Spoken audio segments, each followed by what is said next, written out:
church, you better slap your neighbor. Y'all don't hear me. You need to grab a hold of that seat. Open that KJV Bible and pray for your dear life. Because we in the last days. No. Or are we, preacher? I can't tell you how often I hear this mass hysteria and religious rhetoric that we're in the last days, we're in the last hour of the last days. Heck, we're in the last seconds of the last days until this entire world is just blown up into smithereens. But can I let you in on a little secret? It's not true. The last days are not the last days of the entire cosmos and globe until it's all blown to 1,000 pieces. Instead, the last days were the last days of Israel in the first century. If your religious experience was anything like mine, then you were taught from the King James Bible in Matthew chapter 24 that Jesus prophesied about the end of the world.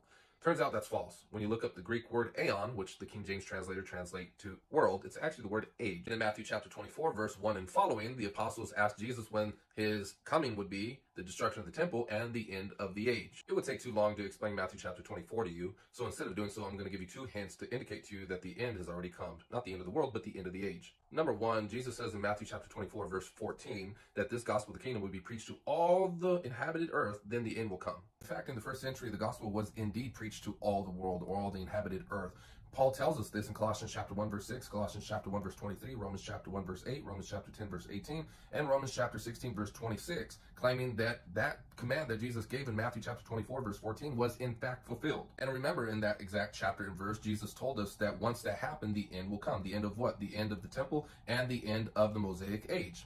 Furthermore, in Matthew chapter 24, verse 34, Jesus told us this generation, which was 40 years, by the way, will not pass away until all of these things have been fulfilled. Instead of giving into the religious rhetoric and the religious mass hysteria that has been popularized by the Left Behind movie, we should instead believe the scriptures that makes it clear in 1 John that they were in the last hour. And as Paul said in 1 Corinthians chapter 10, verse 11, that upon us has come the end of the ages. My brother, my sister, stop perpetuating this false narrative, this false eschatology that is insinuating that we are on the cusp of the end of the world, when Jesus spoke about the end of the age, and Paul made that emphatically clear from the previous verses that I just mentioned, that the end of the age had come at a climax in the first century. And that dating, of course, is 70 AD, that made a cessation to the first age, which was the age of Moses, and then consummated the age of the Messiah, which is the second age, or is defined by Paul or Jesus as the age to come. So stop living in fear, thinking that this whole world is just going to be blown to smithereens.